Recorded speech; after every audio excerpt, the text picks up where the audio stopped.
Bienvenue à Cinéritage, le podcast qui place l'artiste au cœur du sujet. Merci à l'INIS, partenaire présentateur de Cinéritage. Bonne écoute!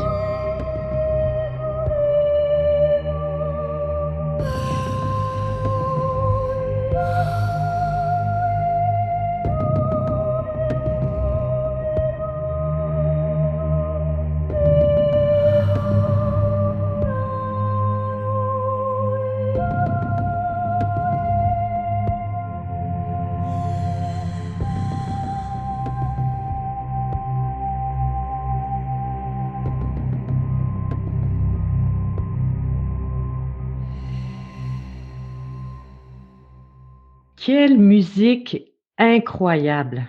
J'en ai des frissons. Avez-vous reconnu le film dans lequel on retrouve cette musique? Oui, il s'agit bien du film de René Beaulieu, Les salopes ou le sucre naturel de la peau. Et j'ai vraiment l'immense honneur de m'entretenir cette semaine avec le compositeur David Thomas. Salut David, Bonjour, ça va bien? comment vas-tu? Ça va très bien, merci. Juste avant qu'on parte l'enregistrement, on discutait de cette petite neige qui tombait à l'extérieur. C'est ça. C'est un réveil blanc ce matin. Oui, hein? Alors écoute, David, quand j'ai vu le film de René, donc j'étais au cinéma, donc on peut dire que j'étais dans les meilleures conditions pour Mhm, voir, mais surtout écouter le film. Et mhm. j'ai vraiment réalisé à quel point ton travail était spectaculaire. Oh, c'est gentil. Donc tu sais que la musique est souvent aussi connue, voire plus même parfois que les images qu'elle accompagne.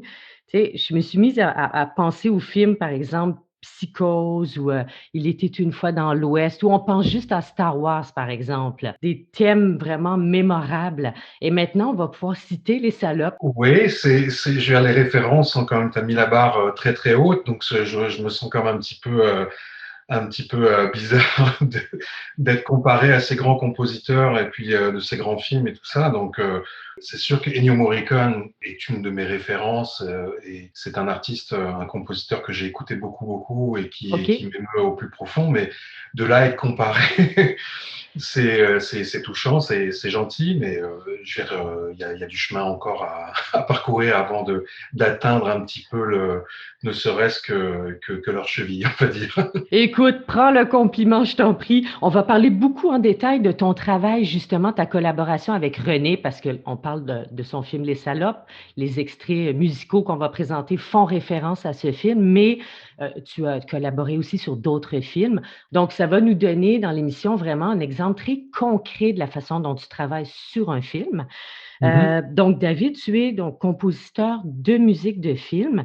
Tu fais donc partie de ces artistes qu'on dit de l'ombre. C'est un milieu relativement fermé où les relations et les coups de pouce sont souvent primordiaux. On dit même souvent que c'est un métier où la chance et les contacts garantissent le commencement et le talent la confirmation. Donc donner de la force à l'image et de l'émotion au spectateur, est-ce que ça faisait partie de ton plan de carrière? En tout cas, oui, la définition que tu en as fait est tout à fait juste. Et puis, pour répondre à ta question, c'est un plan de carrière qui était dans un coin de ma tête quand j'étais très jeune, en découvrant la musique d'Ennio Morricone d'ailleurs, dont les films passaient très souvent à la télévision française. J'ai quand même développé une carrière de musicien bien avant, qui a duré longtemps. Et puis, la carrière de compositeur à l'image est arrivée bien plus tard. OK, mais déjà petit, donc c'est quelque chose dont tu portais vraiment attention justement. Quand tu écoutais un film, tu portais attention à la musique, ça venait déjà te chercher? Vraiment, et notamment la musique d'Ennio Morricone, parce qu'elle est tellement riche et puis tellement, je dirais, sensuelle qu'elle touche vraiment au plus profond et elle prend beaucoup de place dans ses films. Donc, on ne pouvait pas passer à côté de sa musique, ça c'est certain. Et puis j'ai toujours eu, puis mes parents avaient acheté un coffret de ses musiques, OK. donc tous ces disques en vinyle, et puis je les écoutais. Et je découvrais en fait surtout aussi son utilisation d'instruments qui étaient hors orchestre. Et je trouvais ça intéressant en fait comment dire, de mélanger des instruments qui n'avaient rien à voir avec l'orchestre classique, on va dire, et Oui. puis mélanger tous ces sons. Je trouvais vraiment la démarche très intéressante et puis donc ça a piqué ma curiosité. Ouais. Et tu penses que quelqu'un déjà très jeune, il peut décider vraiment du jour au lendemain, c'est très spécifique, je vais être compositeur, pour, la musique de film ou tu penses que ça fait partie d'un espèce de parcours que d'abord il faut faire ses classes ou est-ce que c'est un peu les circonstances de la vie qui font que, bah, tu te retrouves à faire de la musique pour le cinéma? Oui, en tout cas, je pense qu'il y a tous ces parcours sont possibles. Quant à moi, comme je disais, c'est arrivé plus tard. C'est sûr qu'il y a un petit parcours initiatique aussi. Il y a aussi une maturité. Travailler pour le cinéma, c'est vraiment deux optiques différentes comparées à la musique quand on fait son propre album ou quand on travaille avec d'autres artistes, des chanteurs, des chanteuses. C'est pas du tout la même démarche quand on compose pour eux ou quand on compose à l'image. On fait pas vraiment le même métier. On utilise les mêmes instruments, mais pas avec le même but. OK. Donc oui, les parcours des uns et des autres sont complètement différents. Il y en a qui viennent de la musique pop, il y en a qui viennent de la musique classique, il y en a qui viennent vraiment de performer sur scène et puis qui finissent comme compositeurs à l'image. Oui, les parcours sont variés, c'est ça. C'est tellement varié. J'ai commencé par la case musicien qui performe sur scène, qui accompagne des artistes, qui travaille en studio, Tu as qui accompagné Florence K, non? exactement. Oui, oui, oui. Je travaille aussi pour le Cirque du Soleil ici au Québec comme bassiste. Donc moi, ça a été mon parcours en fait. Ouais. La composition à l'image a été toujours dans un coin de ma tête. J'avais eu quelques expériences plus jeunes, mais de là à dire je vais réellement faire ce métier puis consacrer tout mon temps et toute mon énergie à ce métier, c'est arrivé quand même un peu plus tard. OK, d'accord. Je suppose qu'un compositeur, doit avoir des qualités quand même, des compétences, disons, plus que des qualités, assez précises. Donc on parle évidemment d'une culture, musicale vraiment générale. On parle d'un sens exact de la temporalité, tout ça. Quelle autre compétence est-ce que, selon toi, ça prend pour, faire ce travail? C'est une très bonne question parce que je pense que la qualité première, je pense que ce sont plus des qualités d'ordre relationnel, humaine. Oui, Euh, OK, OK. Parce que quand on arrive là, le fait de savoir écrire de la musique et puis d'avoir un peu une sensibilité musicale, je dirais, c'est le minimum. Si tu es là, c'est que tu as ça. Tu l'as dans ton cartable, quoi. Après, c'est plus je dirais, des qualités humaines, de relation, parce qu'en fait, on est en relation avec le réalisateur, avec le producteur. Il y a des échanges qui se font. Il faut vraiment comprendre exactement ce qu'on attend de toi et être capable de répondre à ces attentes et aux besoins du réalisateur et du producteur. OK. Donc, c'est avoir une qualité d'écoute, en fait. Oui, oui, Je pense que c'est la première des qualités qu'il faut avoir. Et puis, oui. beaucoup de patience, ça demande beaucoup de travail, évidemment. Est-ce qu'on irait à dire que ça prend aussi beaucoup, beaucoup de souplesse? Parce que c'est ça, tu parles en termes de temps, là. Tu fais une composition, tu fais la proposition. Ça peut arriver, comme tu n'es pas, tu sais, décisionnaire, ben, on peut te dire: «Ben non, finalement, c'est pas ça» ou le réalisateur, là, change d'idée entre-temps pour plein de raisons et là, c'est le retour à la case départ. Donc C'est en j'imagine qu'il faut plein être ça. très souple. C'est en plein ça. C'est en plein ça. Ce qu'il faut pas oublier, en fait, aussi je pense, une des qualités que doit avoir un compositeur à l'image, c'est que avant de servir sa musique, il faut servir le film.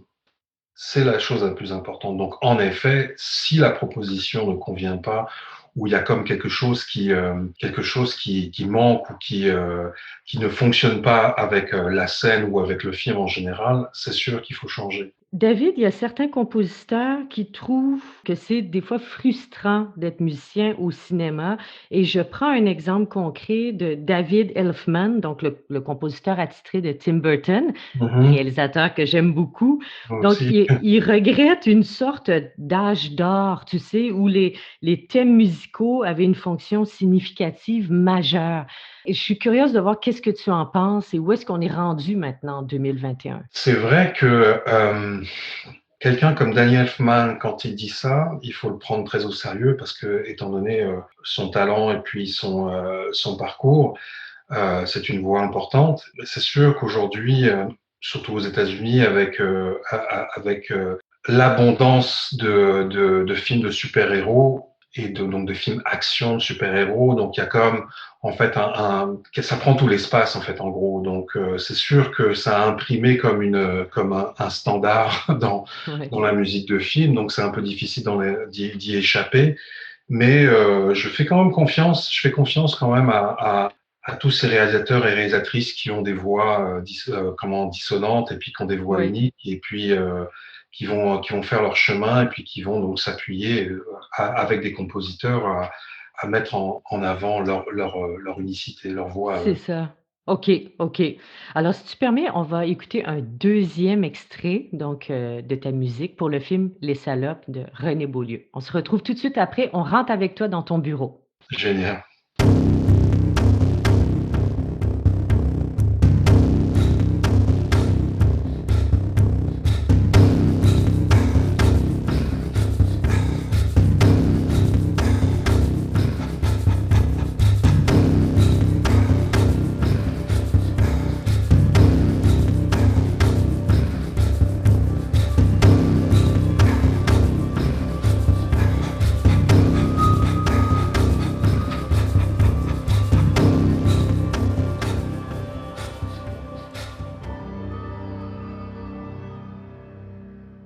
Donc, le travail commence parfois plusieurs mois avant le tournage.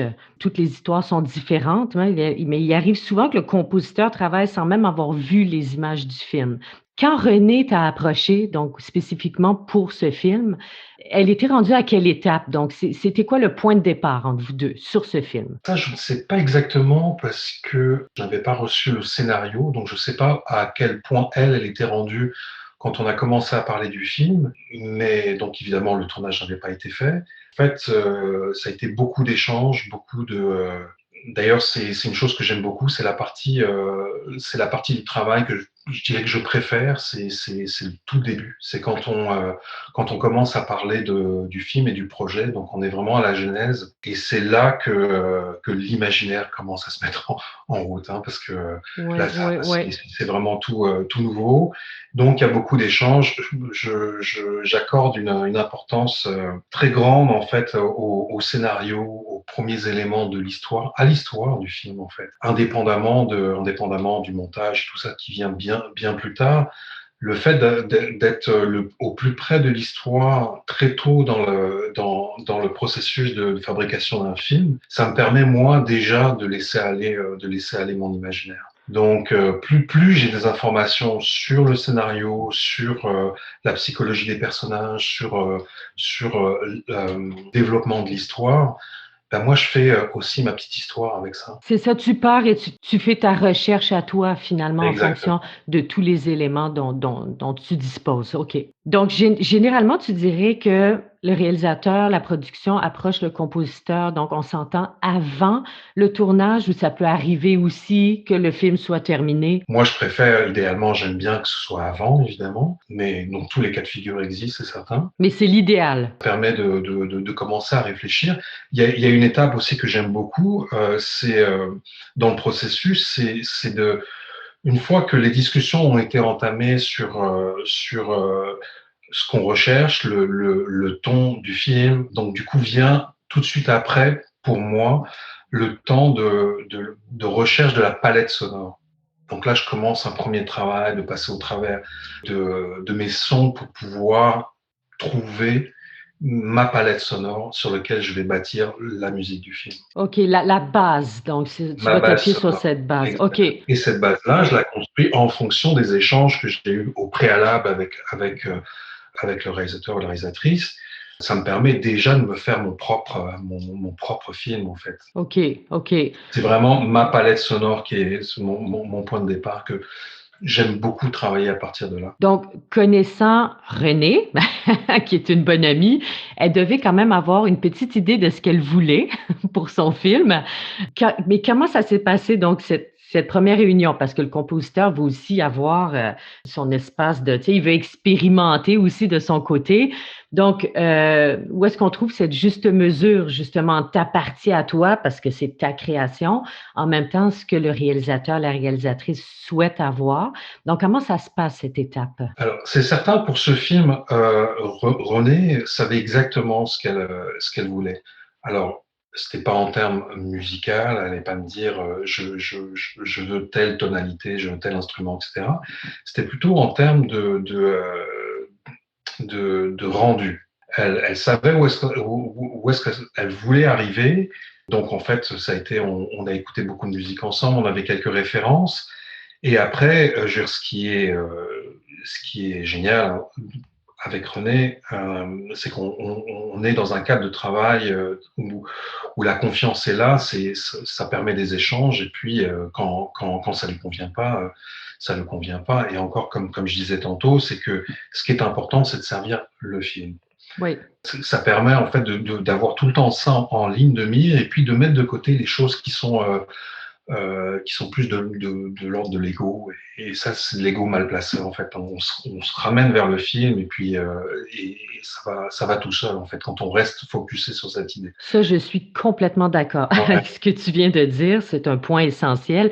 Si on parle de ta musique qui est vraiment tribale, tu sais, dans le film, jouer avec des respirations et cette composition vraiment originale, donc ça, c'était vraiment c'est la fondation, elle est-ce qu'elle était là ou c'est quelque chose qui s'est rajouté après au fil de la création? la fondation était là. OK. C'est ce que voulait René. Il y avait une approche non conventionnelle de la musique. Elle voulait pas quelque chose donc de conventionnel, de traditionnel. On n'était pas du tout dans une démarche mélodique. On était parfois même à contre-courant. Il s'agissait pas d'accompagner la scène en musique de film comme on l'entend souvent. On souligne l'émotion telle qu'elle est. Par moments, on était un petit peu à contre-courant, en fait. Donc, après, vu le sujet du film, c'est certain que le choix de cette palette sonore est arrivé assez vite dans le choix des sons de percussion. Il y a eu tout un travail aussi avec donc la respiration. Comment expliquer ça en fait, on voulait être très organique et puis très cru, avoir des Oui, sons crus et organiques. Donc, évidemment, la respiration, la peau. Donc, il y avait tout un travail sur le frottement des peaux, donc soit sur oui. des percussions ou soit avec mes mains, je faisais des beats en me frottant les mains. Donc, on voulait avoir quelque chose de très organique. Donc c'était ça la démarche qui a été très très tôt définie, en fait. OK, et une fois que ça, c'est bien défini pour toi, donc tu as une idée assez précise, là, maintenant, il faut que tu expérimentes. Donc Exactement. comment ça se passe une journée type à partir de ce moment-là? Donc toi, tu as ton studio. Est-ce que tu vas créer tous les sons? Est-ce que tu as déjà une banque de sons de constituée? Est-ce que tu vas jusqu'à des fois acheter des sons? De quelle façon est-ce que tu expérimentes et combien de temps tu passes aussi sur cette étape précise? Pour moi, comme je disais tantôt, c'est l'étape primordiale parce que à partir du moment où tu as ta palette sonore, tu as ta direction artistique, les choses peuvent aller très vite. Parce que ça, c'est tout le travail que tu fais en amont qui prend du temps parce qu'en effet, ce travail de recherche de son peut prendre un certain temps parce que à l'ère de l'informatique aujourd'hui, l'accès au son est presque illimité. Donc oui, en effet, j'ai une banque de sons qui est vaste et puis par moment, je suis obligé d'en acheter des différentes pour certains projets, pour coller à certains projets, je vais aller chercher telle banque de sons que je n'ai pas. Donc c'est tout un travail en amont qui se fait, qui prend du temps, mais ce temps-là est nécessaire parce que quand arrive le temps de travailler à l'image, après tu déroules en fait, parce que là, t'es vraiment, toutes les choses sont déjà là dans ta tête et après il y a plus qu'à laisser aller, en fait. Donc ton morceau n'est pas fini quand l'image arrive, c'est-à-dire que tu as une idée. Parce que si tu as fait ta composition, les images arrivent, ça peut ne pas coller ou tu veux ajuster, Exactement. tu vas chercher le rythme, donc Exactement. En fait, parfois, ça peut se passer en deux temps. C'est-à-dire que la musique se fait avant, sans le montage, sans la scène déjà prédéfinie, mais la musique est écrite avec tous les critères dont on a parlé auparavant. Et ensuite, elle est ajustée à la scène. On ajuste le tempo, il faut que ça rentre au bon moment, que ça sorte au bon moment, ou alors bon, on enlève certains éléments, on en rajoute. C'est la scène qui va dicter tout ça. Donc c'est en deux temps. Soit ça se fait, la musique se crée vraiment avant l'image et après on l'adapte à l'image, ou alors elle se crée à l'image. est-ce que tu considères qu'habituellement, tu as quand même relativement assez de temps pour créer ou est-ce que peut-être tu fonctionnes bien travailler dans l'urgence, là? Il y en a qui aiment ça être, sont vraiment dernière minute, puis c'est là où ils performent. Toi, c'est où tu te retrouves? Je serais tenté de dire les deux. Les deux, il y a du bon et du pas bon parce que quand on a le temps, surtout quand on travaille sur des projets qui sont exigeants, avoir un peu de recul, c'est quand même nécessaire. De remettre un Ouais, peu tu en raison. question, c'est plutôt bienvenu d'avoir un peu de recul, revenir, réentendre, réfléchir à ce qu'on fait. C'est quand même c'est du luxe. Si on peut l'avoir, c'est pas mal. Après, travailler avec des deadlines dans l'urgence, ben ça, ça force aussi le cerveau à aller à l'essentiel aussi. Donc c'est pas mal non plus. Donc les deux sont Oui. bons. J'aime les deux en fait en réalité. Oui, oui. Bon, je sais que Renée, qui est productrice aussi sur ses films, gère bien ses budgets, de façon intelligente. Pour elle, c'est important le travail qu'elle fait avec toi. C'est Mhm. important de soutenir, d'encourager, tu sais, la musique originale, au cinéma. Est-ce que tu trouves qu'en général, les producteurs, investissent suffisamment rendus à cette étape? Mhm. Il faut la planifier cette étape parce que c'est dommage d'arriver à la fin d'un tournage et se dire: «Ah, ben, j'ai plus de sous pour la musique». C'est certain, c'est certain. Ben, là, tu poses la question à un compositeur. C'est sûr que je vais faire une réponse de compositeur qui, Bien sûr. hein, je vais parler de mon balcon. C'est certain qu'on aimerait avoir le plus de budget possible parce que qui dit budget dit on peut expérimenter un petit peu plus. On peut peut-être faire appel à des musiciens, enregistrer des musiciens, des orchestres, aller chercher en fait une plus de qualité, évidemment. Mais bon, toutes ces questions-là, ça nous appartient pas d'une certaine manière parce on arrive vraiment très tard au niveau de la production, puis au niveau de la, bon, on n'a même pas notre mot à dire sur la gestion des budgets Ouais, puisque ouais, ouais. la plupart du temps, le budget est établi quand on est engagé en fait. Donc, Ouais, et ouais. c'est presque pas une négociation en réalité. Donc oui, plus le budget est conséquent, plus le travail va être, comment dire, plus souple, et puis on peut aller expérimenter d'autres choses. Mais est-ce que tu trouves qu'en général, si on parle du cinéma québécois, on valorise beaucoup la composition originale? Est-ce que tu trouves qu'il y en a beaucoup, pas assez? Ben, pas assez à mon goût. J'aimerais que le cinéma québécois fasse plus appel à des compositeurs. Il y a beaucoup de films avec des musiques achetées en fait, hein, de la musique pop ou des choses comme ça. Donc c'est sûr que quand on met des musiques déjà existantes dans un film, c'est en termes de budget, c'est énergie, c'est budgétivore, on va dire. Ouais, C'est ouais, que ouais, ouais. ça prend beaucoup d'argent pour acheter les droits d'utilisation de ces musiques. Donc, si on pouvait avoir ce même budget pour les musiques originales, ça serait déjà un premier pas. Au niveau des rémunérations, bon, on rentrera pas dans les détails, mais vous arrivez un peu, bon, sur la vers la fin du processus, tu sais, de la création Mhm, du film, puis mhm, oui, vers la fin du budget. Puis est-ce mhm, que tu as l'impression, puis là, je sors du cadre avec René, je parle vraiment en général, mhm. tu as l'impression que vous ramassez un peu les miettes, en tout cas, on parle du Québec, là. Vous faites avec un peu ce qui reste ou vous arrivez comme les compositeurs à faire valoir aussi votre travail et votre rémunération?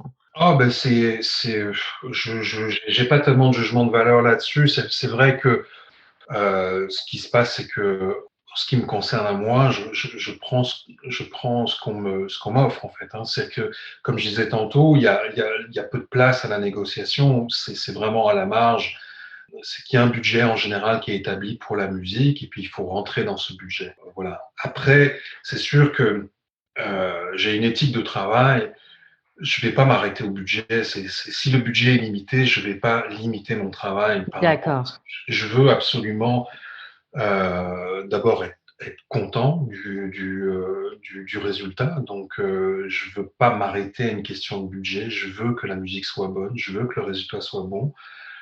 Donc, mettre en valeur mon travail. Et puis, de toute Oui, façon, je la signe, cette musique. Donc, quel que exactement. soit le budget, je veux que le résultat soit à la hauteur de ce qu'on attend de moi et puis de ce que j'attends de moi-même, en fait. Voilà. Oui. Mais Mhm. en tout cas, je vous trouve, tous très, très généreux et très passionnés aussi. J'ai l'impression que c'est essentiel. On parle de Oh, c'est la clé. passion, ouais. Mais on fait un beau métier, on fait un beau métier. C'est difficile de pas être passionné. Je pense que ça prend ça pour pouvoir naviguer là-dedans, parce que il faut beaucoup d'abnégation, tout ça. Et puis, mais et encore, je dirais, moi, je compte pas mes heures, je compte pas mon temps. Tu sais, je le fais sans me poser de questions. Ouais, ouais, je Et voilà. comprends. Ouais, ouais, ouais. Mais la musique, c'est je trouve dans la vie, c'est fondamental, là. En tout cas, moi, je peux pas vivre, puis je me réfère toujours à la musique pour, même monter, peu importe le projet, je vais toujours chercher une musique qui m'inspire, hein. Ça peut être du classique au pop ou, peu importe le style, ça nous donne une énergie particulière et Exactement, mais en fait, c'est la grande force de la musique, c'est on se raconte des histoires en fait avec la musique, et ou alors ça accompagne des histoires, des moments de vie, c'est d'ailleurs pour ça en fait que naturellement je suis arrivé à faire ce métier, c'est parce que on se raconte des histoires en écoutant de la musique. Alors quoi de mieux que de faire de la musique en racontant des histoires pour de vrai. effectivement. Et j'ai déjà entendu parler de l'histoire d'un réalisateur, bon, c'était pas un Québécois, alors je sais plus, peut-être un Américain. Il était un peu en baisse d'énergie là, pendant le tournage, puis un peu en manque d'imagination. Il a appelé son compositeur et dit: «Ah, peux-tu vite, vite me crée-moi une mélodie, quelque chose qui va m'inspirer, qui va me redonner l'élan, tu sais, me faire replonger dans mon film». Et donc ça va loin le pouvoir de la musique sur, l'individu. Vraiment, vraiment. En terminant, David, j'aimerais ça, si tu peux adresser, disons, tu sais, qu'est-ce que tu peux léguer comme meilleur conseil, par exemple, aux jeunes qui nous écoutent et qui viseraient donc cette belle carrière, ce beau travail inspirant, mais qu'est-ce que tu leur donnerais comme précieux conseil? C'est une grande question. On en a en partie répondu. Je pense que oui, la passion. La Oui. passion, tout simplement, la vie. La musique, c'est la vie. Le cinéma, c'est la vie. Ce sont les échanges. C'est d'être en relation. C'est d'être en relation avec les gens avec qui on travaille. Et c'est d'ailleurs un peu paradoxal parce qu'on fait un métier très solitaire. Je passe énormément de temps dans mon studio, dans ma cave, et Ouais. j'aime beaucoup les moments justement où j'en sors, où je suis en relation avec le réalisateur ou la réalisatrice pour me sortir un petit peu. Mais donc voilà, c'est il faut être en relation, en fait, en relation avec l'histoire, il faut être en relation avec le réalisateur, réalisatrice, il faut être en relation avec les émotions qui sont dans le film. Donc il faut être alerte avec tout ça. Je pense que c'est Mmh. ça. Au-delà de la musique en elle-même, la musique en elle-même, c'est tout un travail, un apprentissage, tout un parcours qui se fait, qui s'apprend. On apprend à le faire, mais après, ce sont tout ça qui vont venir mettre les bons ingrédients à sa propre musique. Imaginez le cinéma sans musique. Oh là là. Ouh là Ouais, ça là, peut, hein? quand c'est voulu, c'est un style aussi, hein. Le silence, le silence fait partie de la musique aussi, mais quand c'est complètement, bon, c'est sûr que Ouais. c'est pas ma tasse de thé, mais ça peut être un style, en effet. Alors écoute, David, habituellement, je termine toujours avec une conclusion qui est préenregistrée, que je colle au montage. Mais là, exit la conclusion. On va Parfait. terminer l'émission sur un dernier extrait de ta musique. Je voulais, évidemment, dans le cadre de cet épisode, laisser toute la place à tes créations et vraiment te rendre hommage. Tu as fait un travail absolument fabuleux. C'est Je gentil. sais que René sort un film très bientôt sur lequel aussi tu as collaboré. Mhm. Et Là, il y a eu un très très gros travail sur la musique et sur le son. Ça a été un film exigeant de ce point de vue-là, et j'ai hâte de pouvoir en parler dès que le film va sortir. tu es le bienvenu pour revenir à Ciné-Héritage. On en Ben, c'est parlera avec gentil, grand merci plaisir. beaucoup. Et puis, je Merci. remercie tout le monde aussi d'avoir écouté l'émission et je vous dis à la semaine prochaine. Merci beaucoup, David. Bon succès pour la suite. C'est gentil, merci Vanessa.